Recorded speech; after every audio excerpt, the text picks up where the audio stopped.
Hello everyone! Welcome to another travel vlog. So for today's vlog, we are here in Liverpool. At dahil malapit yung pupuntahan namin dito, binalak na naming libutin ang Liverpool. And dito sa likod ko guys, makikita niyo ang St. George Hall. And dito naman sa harap natin dito, makikita natin ang Liverpool Lime Street, guys. Maaga tayo actually pumunta dito. Dun sa Harrogate, nag-train tayo ng 6:07 a.m. And then, nakarating tayo dito sa Liverpool Station ng 8:30. So, ang oras na ngayon is 8:43 a.m. Actually, wala kaming mga nakasulat-sulat kung saan kami pupunta. Pero yung pinaka gusto kong puntahan, yung The Beatles, yung nakatayo sila, yung parang nakaganon sila. Statue nilang apat, nakaganon. Nakaganon. So, let's go, guys.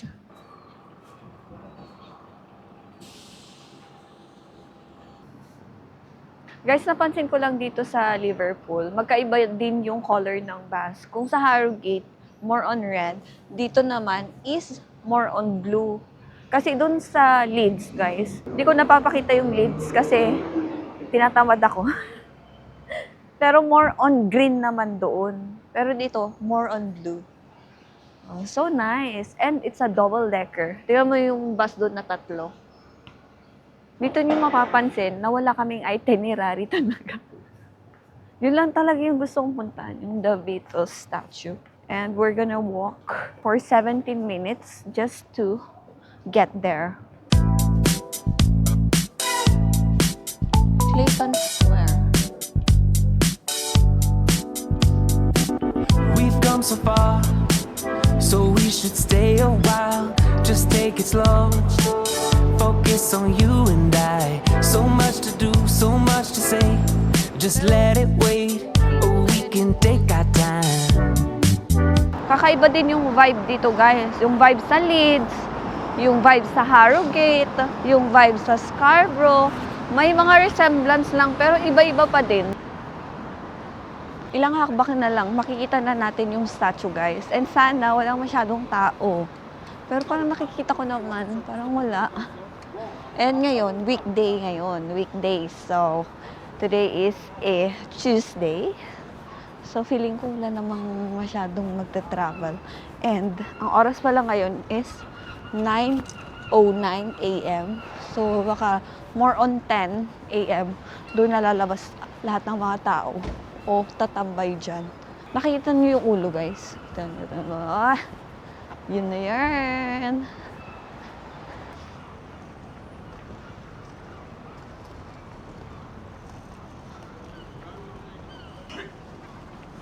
Amazing. To take me a picture? Oh, yeah, sure. Could you take me a picture? Let me show you from here. With all these guys, okay? Okay. Thank you so much. Take a couple of them.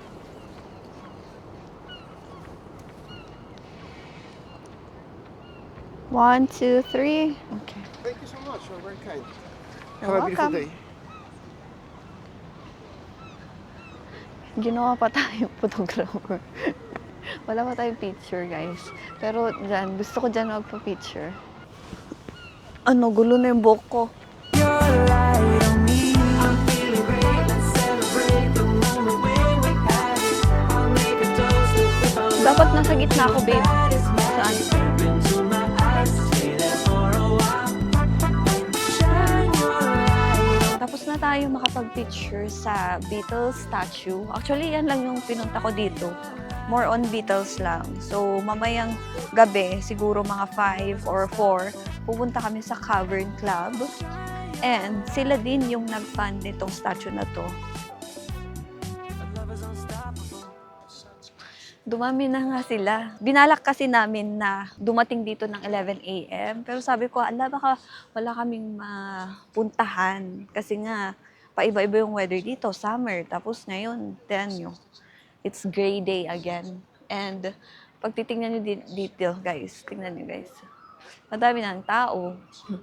Kanina, kami-kami lang, parang tig-isa-isa lang. Dito tayo ngayon sa city center, nag-iikot-ikot. Iniisip ko kung si city tour bus So, merong may hop-on-hop city tour bus ng mga Beatles. Parang Beatles Explorer nakalagay doon. Nasa 18 pounds to 25 pounds. Pero ang iniisip ko, baka hindi kami ibaba doon sa spots.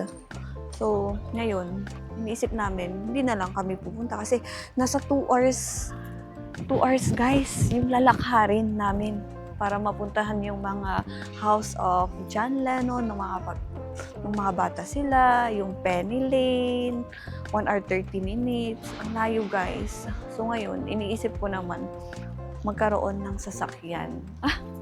Magkaroon ng sasakyan, pero wala pang driver's license dito. Parang maganda pala talaga na magkaroon ng sasakyan dito. Like yung pinapanood ko si Miss Emily, meron silang sasakyan. So, lahat ng gusto nilang puntahan, napupuntahan nila. Lahat ng tourist spot, pwede nilang i-stop over, di ba? So, yun din yung iniisip ko guys, para malibot natin itong UK. Kasi kung nagba-bus and train lang tayo, medyo mahihirapan talaga tayo. And hindi natin mapupuntahan lahat ng mga tourist spot. Like ngayon, parang iniisip ko nga, kung magbabayad kami ng 25 pounds each, wala tayo sa budget, guys. Ngayon, ang hinahanap na lang namin is mag-cafe. May mga cafe Nero dito. Pero gusto ko ng local cafe. Yung may bread. So, mag-bread. Actually, kumain na kami kanina. Isang bowl lang, nag-share kami ng asawa ko. Which is corned beef. Corned beef with egg and rice. Yun lang. Hati kami doon. And kulang yun. Tumutunog yung tiyan ko. Ngayon, ang hinahanap na lang namin is yung Cavern Club. Malapit lang dito, guys. Wait. Ayan. Cavern Club. Nilalakad lang namin. Ayan. Cavern Club. 3 minutes na lang. Makakanood tayo ng live gig doon. Or, basta tingnan lang natin yung sa labas. Kasi kailangan din namin maaga bukas. Kasi may pupuntahan kami, guys. And mag-apply kami ng visa. Guess what? Kung anong visa yun, guys, kailangan nyong abagan sa next vlog. So, itong vlog ngayon, parang nasa 5 minutes. 5 minutes. Kailangan nating i-10 minutes to, guys. Tingnan yung mga structure dito. Pak! Every country has its own uniqueness. Ay, unique lahat. Maganda yung mga structure dito kasi napanatili nilang ganito. And dito guys, as much as possible, paggagawa ng bahay, more on bricks yung ginagamit nila. Hindi siya yung parang concrete sa atin sa Pinas. So dito, bricks. Kaya pag mainit, mainit din. Kasi hindi din sila mahilig maglagay ng aircon sa bahay. Sa mga shops, kunwari sa mga malls, may or sa mga resto, merong aircon. Pero sa mga bahay-bahay, ang meron lang talaga is heater. Tapos, electric fan. More on electric fan. May mga dito ng mga Beatles. Mga pictures sila. Pakita ko guys. Ayan May mga shop din ata dun. Beatles News.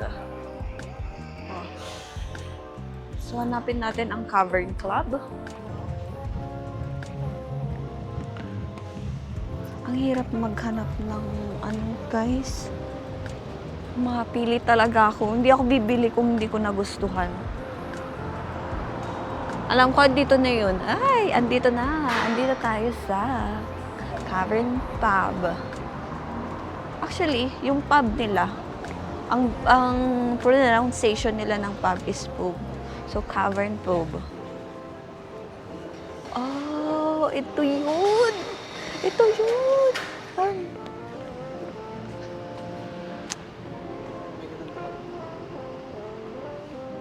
Ganyan siya, guys. Ay, hindi. The wall highlights the names of 1,800 bands and artists who appeared at the club between 1957 to 1973. So, itong mga nakasulat dito, mga band sila, guys. And yung pub, makita nyo guys, yan siya. Pero hindi pa siya open. Hindi natin alam kung anong oras yung opening. Ngayon, titignan natin dito sa Google kung ano yung opening talaga ng Cavern Club. So, close pa nga talaga siya. Ang opening niya is, so, mag-open na guys kasi it's already 10:25 a.m.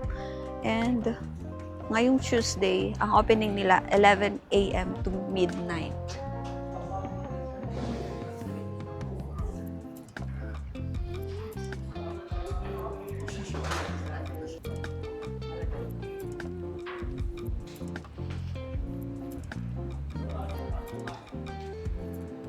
Nagtitingin tayo ng magnet dito malapit sa Cavern Club. So, may nakita tayo. And this is worth 3.99 pence. Parang nagustuhan ko to. Ito kasi napuntahan natin kanina eh.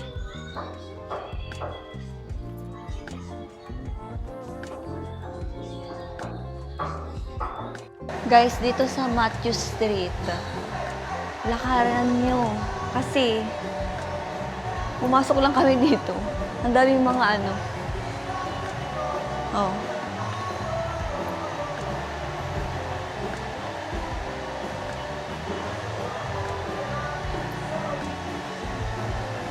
Dito na lang tayo, Penny Lane, kasi hindi natin napuntahan. Oh.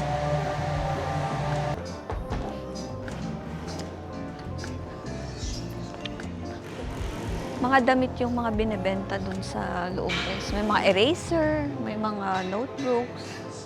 Pero wala tayong nakitang gusto nating bilhin.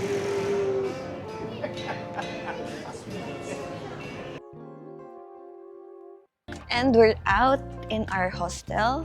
So time check, it is 5:46 a.m. Wait, papakita ko sa inyo. 5:46 a.m.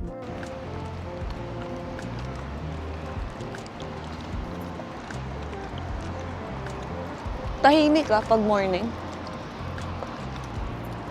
Nice. Ayun na, andito na tayo sa train station.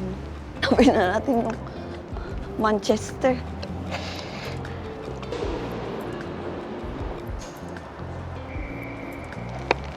Thank you. Yum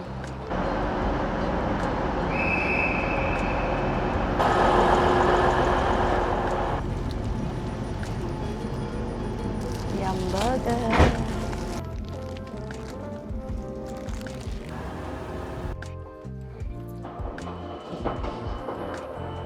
I'm sleepy. Kasi we're like searching for green. Alay, feeling ko ito yun. Feeling ko ito na yun. Oo, ito na yun. Oo. So, ito na yung hinahanap natin na TLS Contact Visa Application Center, Manchester. So, pasok na tayo guys. Hindi ko alam kung paano. Kailangan natin natanungin kung paano or talagang mauuna talaga yung oras. Kasi ngayon, 7:30 pala yung open. So, tayo 8:30 pa. Tapos yung asawa ko, 10:30.